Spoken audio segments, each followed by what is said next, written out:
Hey guys, JJ here, and I just got back from an exclusive hands-on preview of Dying Light: The Beast, and it might just be the most intense entry in the series yet. We're talking brutal combat, survival horror atmosphere, and a world filled with the undead. I spent 4 hours with this game, and here are my first impressions. So with that being said, let's get right into it.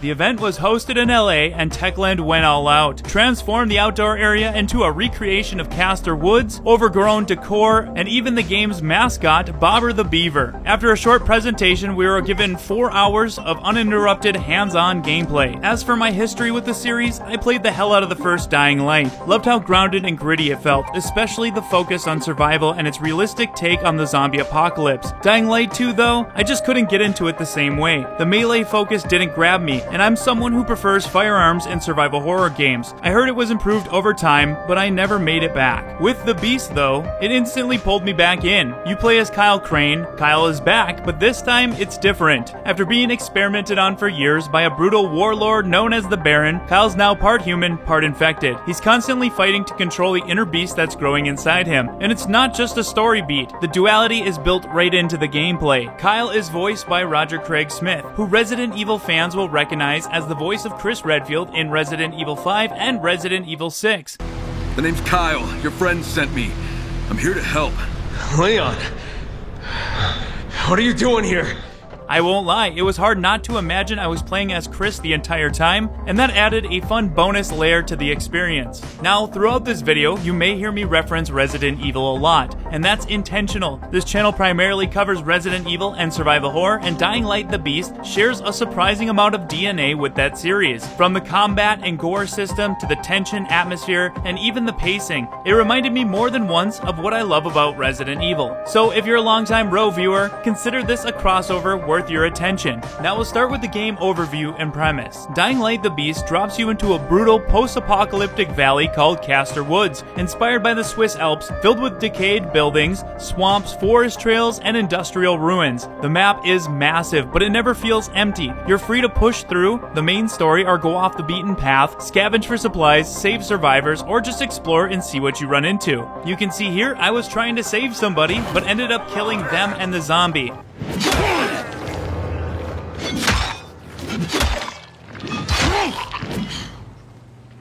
Alright, moving on. Now we'll get into gameplay and exploration. From the moment you load in, you're surrounded by detail. The Beast drops you into a beautifully crafted post-apocalyptic world that's both expansive and packed with content. It's an open world map, but it doesn't feel empty. There's always something to chase, whether it's salvaging supplies, helping survivors, uncovering lore, or just continuing your mission. The game now features a full dialogue system, allowing you to choose your responses during conversation, and those choices can impact how events unfold. Personally, I love this. It adds a layer of role-playing and player agency that reminded me of the Fallout series, letting you guide Kyle's story and personality in a way that feels meaningful. Scattered across the map are safe zones that you can unlock. These act as bases, giving you access to beds, storage, and workbenches to upgrade your weapons. If you played the series before, you'll know how important it is to secure as many of these as possible. They're not just for rest, they're vital for survival. Some of these areas are much larger hub zones filled with other survivors. These hubs are your prep points before heading back out into the danger. You'll find merchants selling clothing, ammo, and weapons, mission givers, side stories, and other characters to interact with. It gives the game a living world, and you're not just fighting to survive, you're also part of something bigger. Traversal is still a highlight, with Dying Light's signature parkour system back and feeling better than ever. Even after years away from the series, I picked it back up quickly.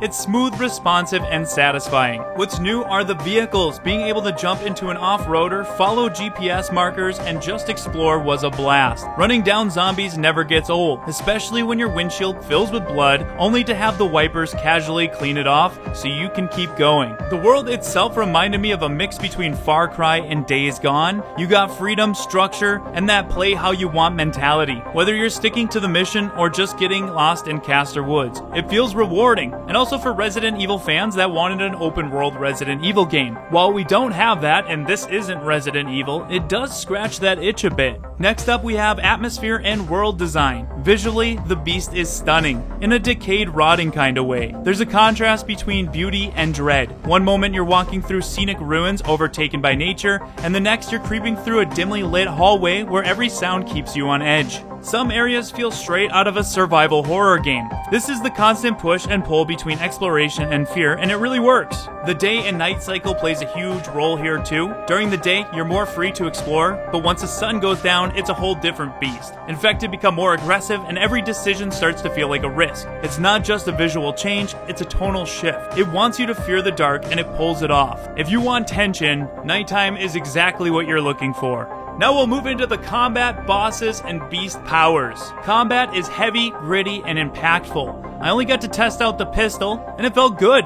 punchy, responsive, and accurate, but ammo is scarce, and just like any good survival horror game, you gotta make every bullet count. Others at the event found a submachine gun, and they even teased a flamethrower later in the game, so there's definitely more of a variety coming. I wish I would have gotten a chance to try a wider variety of guns, but the devs did assure me that this game will have plenty. Melee combat is brutal though. Axes, blades, pipes. The gore system is next level and honestly reminded me of the Resident Evil 2 remake. Hit a zombie in the face and their jaw rips loose, sink an axe into their skull, and expose brain matter. It's interactive, detailed, and never gets old. Boss fights were another level standout. Each one had a distinct style, some slow and powerful, others quick and aggressive. It wasn't just hack and slash, you had to pay attention, learn attack patterns, and adapt. It felt more tactical than I expected. And after every major takedown, Kyle's beast powers grow. You unlock new abilities to enhance your combat options beyond just weapons, slams, pounces, area attacks.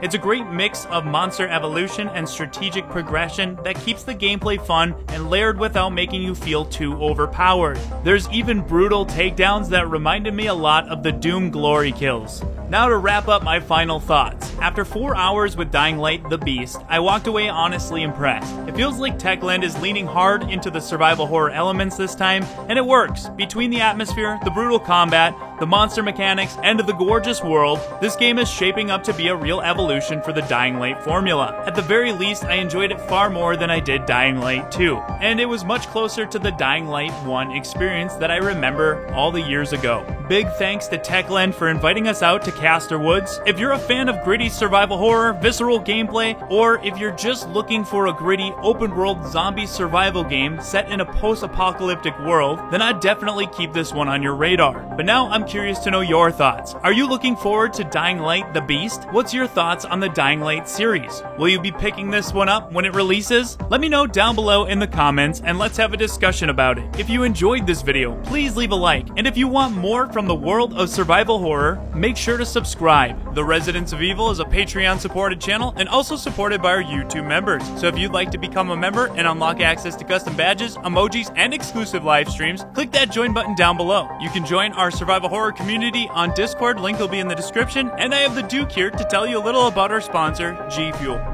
Do you have need of anything for the road ahead?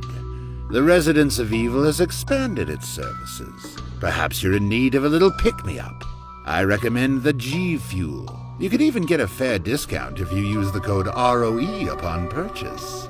And as always, we thank you for your patronage, stranger. As always, thank you guys so much for watching, and we hope to see you back at the Residents of Evil.